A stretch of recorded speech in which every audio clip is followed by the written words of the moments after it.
에베소서 1장 3절부터 10절 말씀 같이 합독하도록 하겠습니다.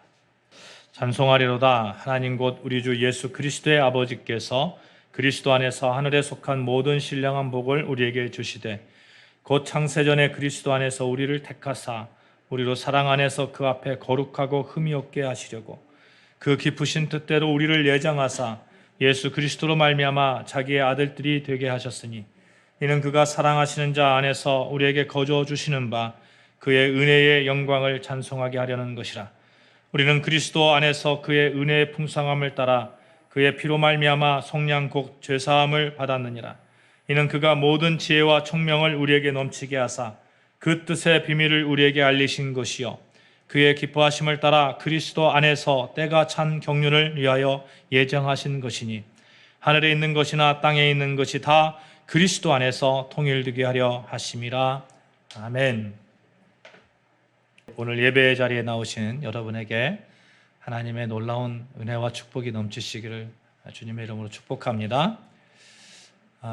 평소에 이렇게 무심히 지나가던 소리도 자세히 이렇게 귀를 기울이면 엄청 크게 들릴 때가 있습니다.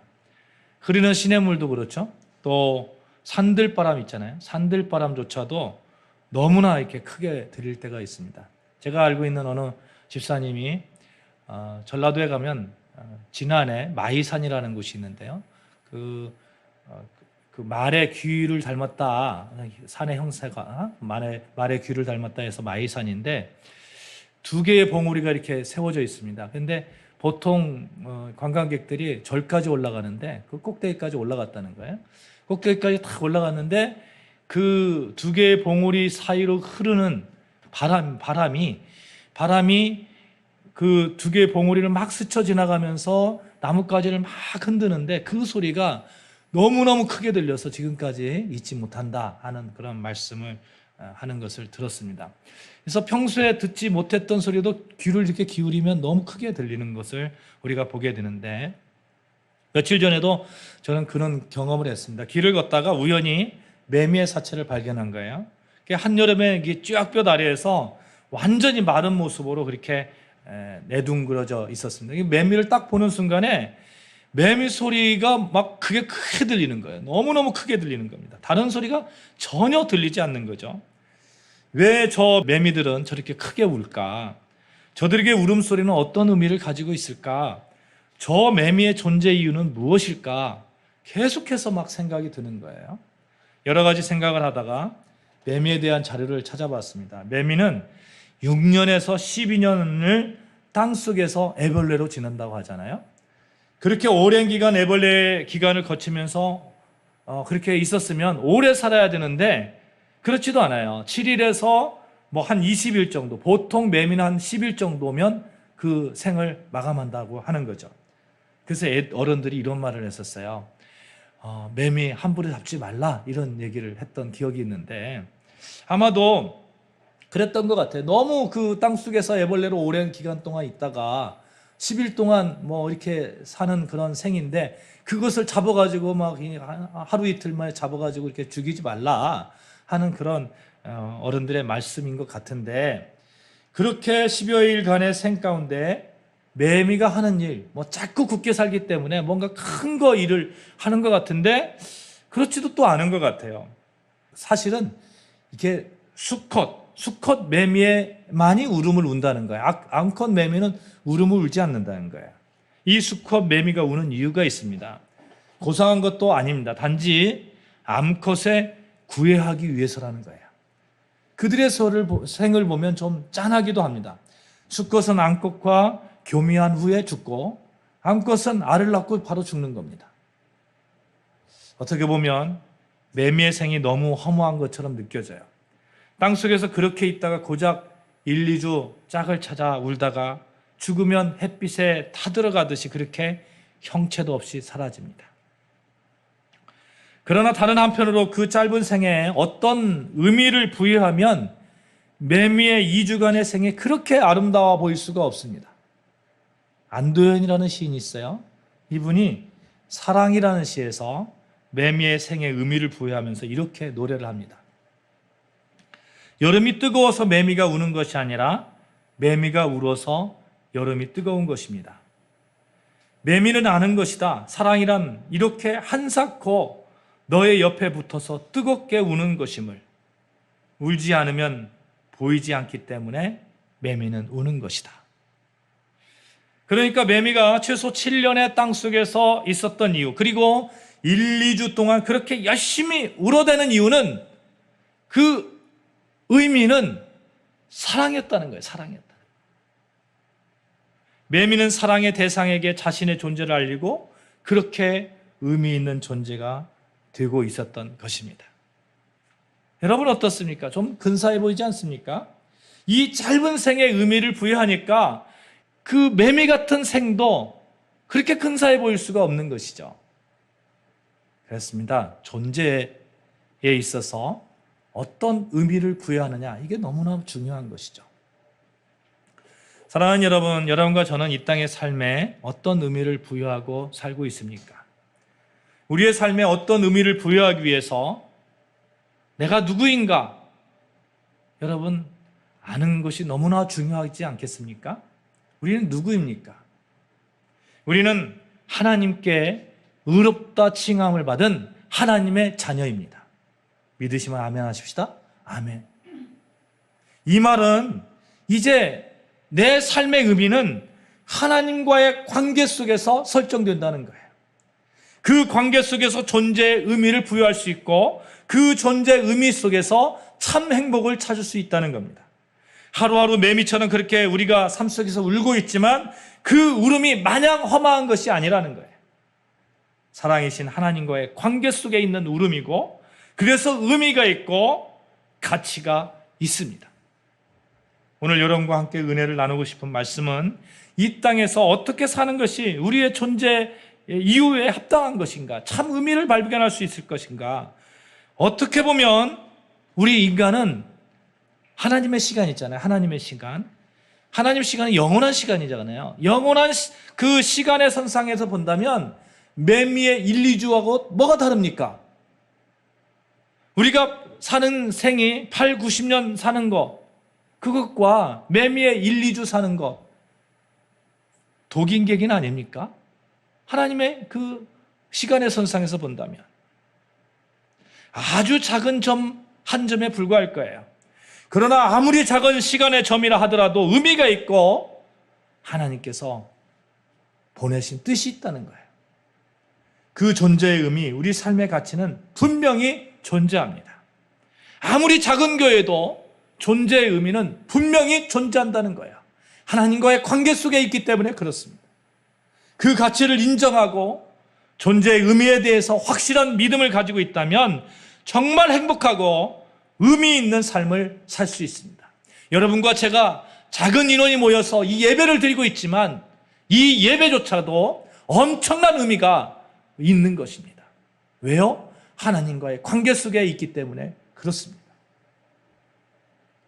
히라베 철학자 아리스토텔레스가 이런 말을 했다고 하죠. 이 땅에 존재하는 것은 반드시 목적이 있다. 그 목적에 부합할 때 가장 행복하다. 정말 그런 것 같아요. 존재의 의미가 있고 그 존재의 의미에 충실할 때 진정으로 행복할 수 있습니다. 이 땅에서뿐만 아니라 영원한 나라에서도 행복할 수 있고 또 행복해질 수 있는 그런 조건이 갖추어지는 것이죠. 바꾸어 말하면 하나님께서 이 땅에 보내신 존재의 의미에 진정으로 충실할 때에 하나님께서 착하고 충성된 종아 이렇게 말씀하실 것이고 이 땅에서뿐만 아니라 영원한 세계에서도 정말 인정받고 그렇게 기쁨과 행복을 누릴 수 있을 것입니다. 진정한 삶의 목적, 의미를 찾고 그 길로 간다면 어느 곳에 있어도 행복할 수 있습니다. 아무리 작은 인원이 모여 있어도 행복할 수 있고 은혜가 있고 그곳에 하나님의 축복이 있습니다.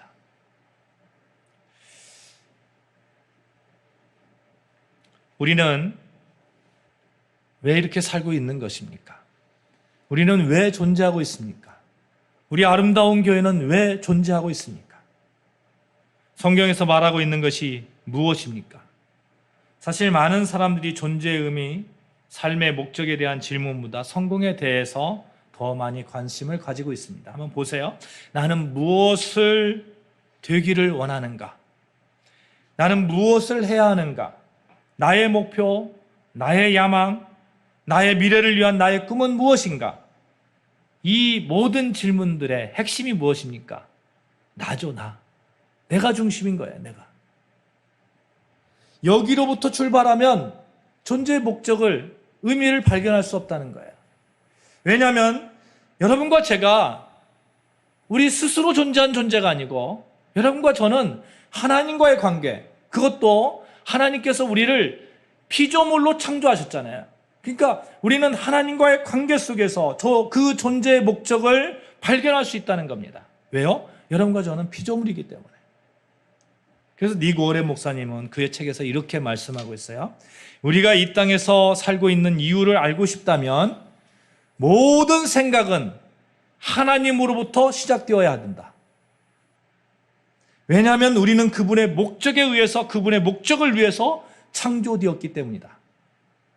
여러분과 제가 그분의 목적을 위해서 창조되었다는 거예요.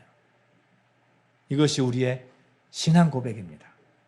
우리는 하나님을 위해 만들어진 존재이지 하나님이 우리를 위해 존재하지 않는다는 이 평범한 진리를 우리가 고백하고 믿고 나아가야 합니다. 이것을 알지 않고는 우리는 결코 우리의 삶의 목적을 발견할 수 없어요. 우리가 어떻게 이 세상에 존재하게 되었나요? 어찌 보면 정말 이렇게 생각하는 사람도 있잖아요. 나는 태어나지 않았으면 좋겠어. 나는 실수로 태어난 거야. 이렇게 생각하는 분도 계시잖아요. 절대 그렇지 않습니다. 부모님은 계획하지 않았더라도 하나님은 계획하고 계십니다. 그래서 이사야서 43장 7절 제가 읽을게요. 내가 내 영광을 위하여 창조한 자, 이렇게 말씀하고 있습니다. 이사야서 44장 2절에 너를 지으며 너를 모태에서 조성하고 너를 도와줄 여호와다. 뭐라고요? 너를 지었고 너를 모태에서 조성하였다고. 그리고 하나님께서는 너를 도와줄 뿐이라고 말씀하고 있습니다. 우리가 이 나라에 태어난 것도 우연이 아닙니다. 여러분과 제가 이 자리에 있는 것도 우연이 아닙니다. 제가 여기 강대상에 서서 말씀을 전하는 것도 우연이 아닌 것이죠. 내 뜻이 아니에요. 나로부터 시작된 게 아니에요. 우리는 우리 자신을 바라볼 때 이것을 먼저 확인하고 고백해야 됩니다. 나는 그냥 태어나지 않았다.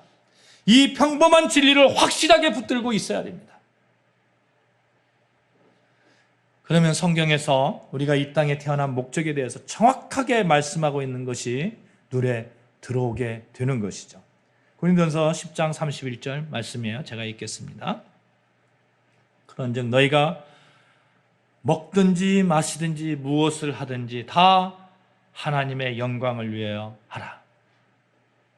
계시록 4장 11절 말씀에 우리 주 하나님이여 영광과 존귀와 권능을 받으시는 것이 합당하오니 주께서 만물을 지으신지라. 만물이 주의 뜻대로 있었고 또 지으심을 받았나이다.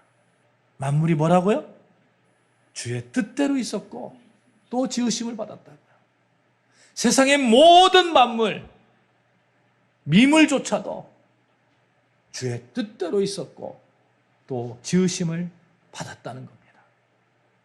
우리가 보통 이렇게 생각하잖아요. 막 큰 거, 큰 교회, 큰 일, 이런 것들은 하나님의 뜻이고, 작은 교회, 작은 일들, 이건 하나님의 뜻이 아닙니까?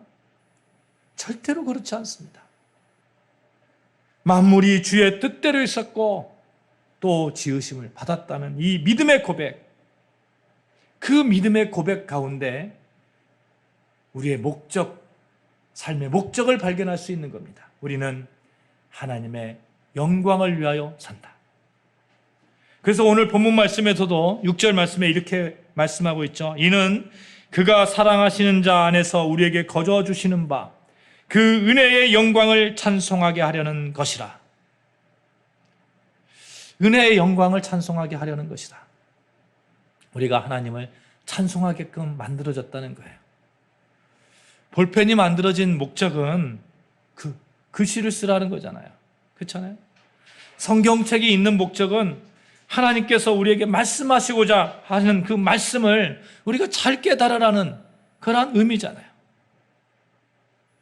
모든 만들어진 것에는 목적이 있습니다. 그 목적이나 용도를 모르면 엉뚱하게 사용되어질 수 있어요.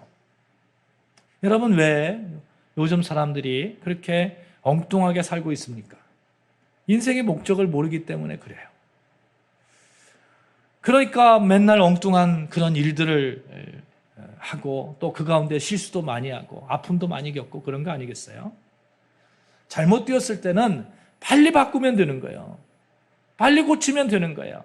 시계의 목적은 시간을 알려주는 거잖아요. 근데 배터리가 없으면 뭐 이렇게 시계가 돌아가지 않으면 배터리를 얼른 끼워주면 되는 것입니다. 마찬가지죠. 인간이 잘 되는 길은 하나님의 영광의 그 사명에 충실하는 그 길 가운데 있을 때에 정말 인간은 행복할 수 있고 잘 되는 그 길 가운데 설 수 있는 겁니다. 그래서 우리가 세례를 받을 때도 요리문답을 하잖아요. 웨스트민스턴 소요리 문답, 장로교회에 있어서 제일 권위 있는 문답서에서 제1번의 문답이 무엇입니까? 사람의 제일 되는 목적이 무엇입니까? 이렇게 질문합니다. 답이 무엇이에요? 하나님을 영화롭게 하는 것과 그를 영원토록 즐거워하는 것이다. 우리의 삶의 목적은 하나님을 영화롭게 하는 것이고 그를 영원토록 즐거워하는 것입니다. 여러분, 하나님을 통해서 여러분 즐거워하시기를 바랍니다. 하나님만 바라보면 즐거워하시기를 바라요. 우리 아름다운 교회만 바라보면 즐거워하시기를 바랍니다. 그것처럼 행복한 것이 없어요.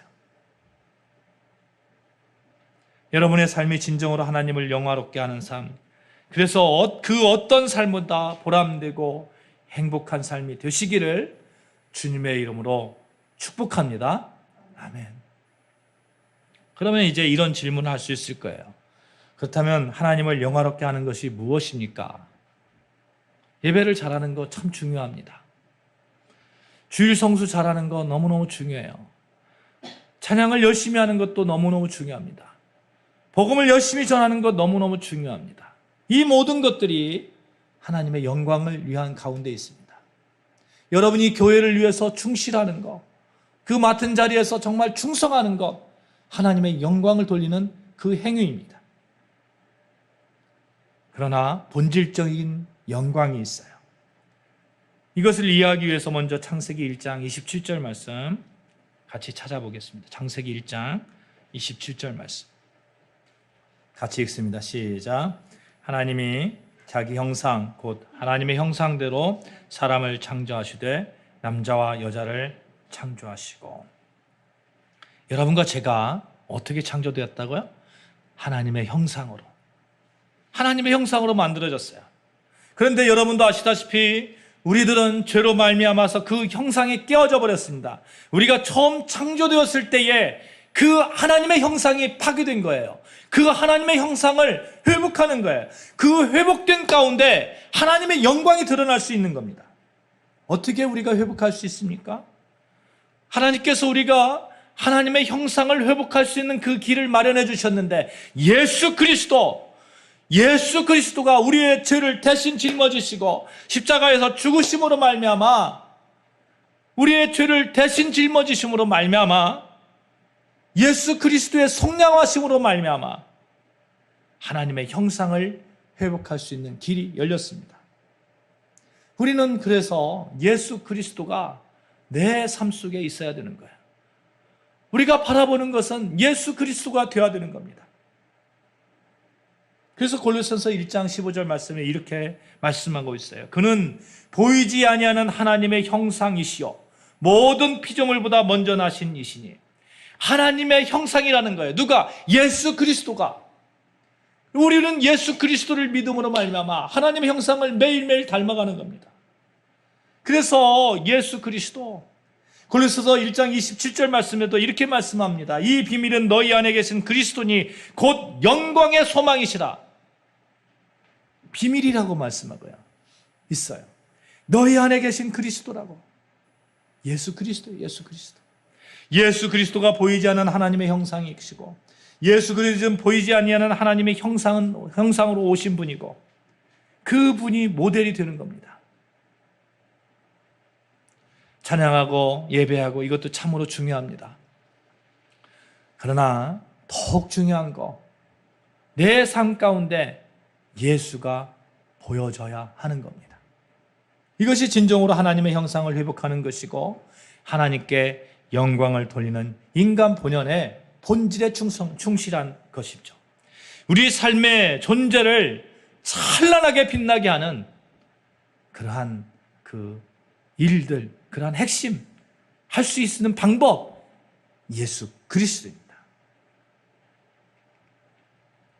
그러면 예수 그리스도가 모델이시라면 우리가 어떻게 함으로 예수를 본받을 수 있을까요? 예수님을 한번 보실까요?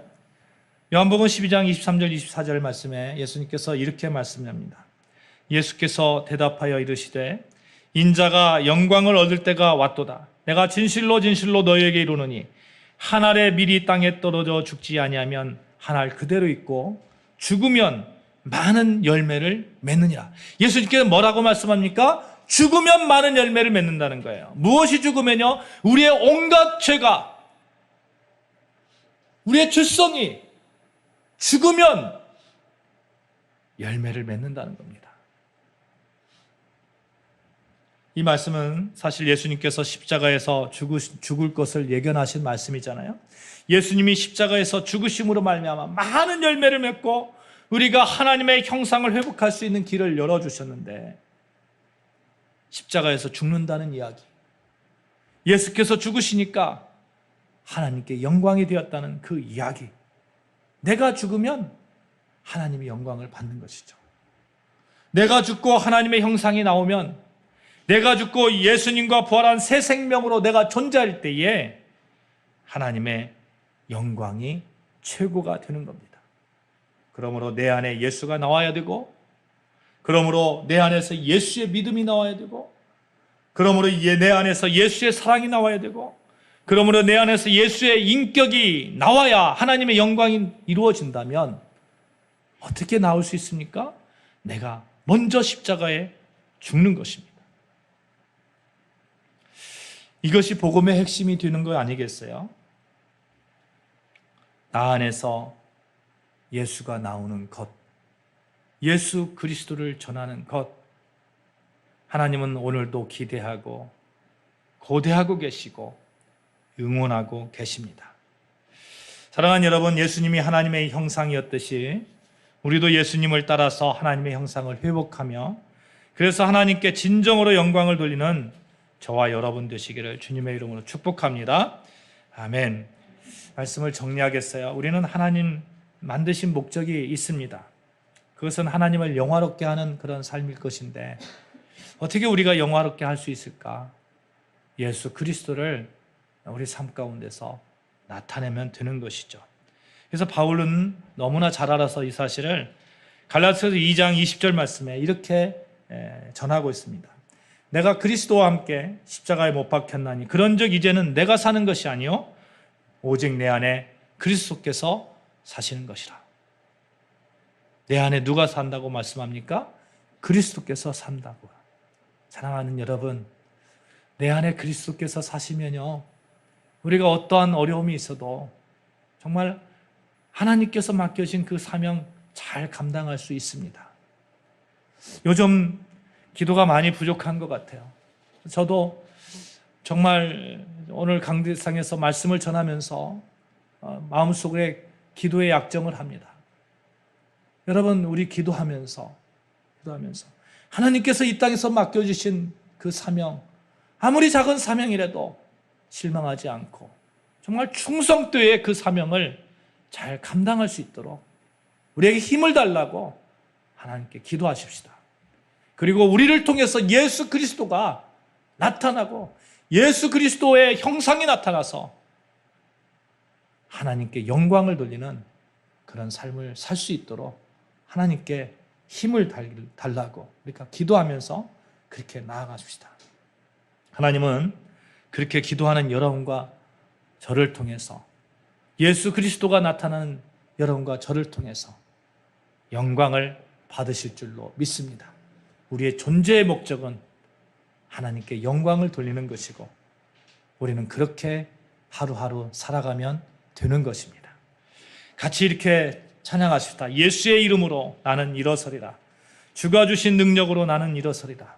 세상 속에서 하나님의 그런 영광을 위해서 살아가는 어떠한 어려움도 이겨나가고 그렇게 살아가는 여러분과 저 되어지기를 소망하면서 같이 찬양하시겠습니다. 예수의 이름으로 나는 일어서리라. 주가 주신 능력으로 나는 일어서리라.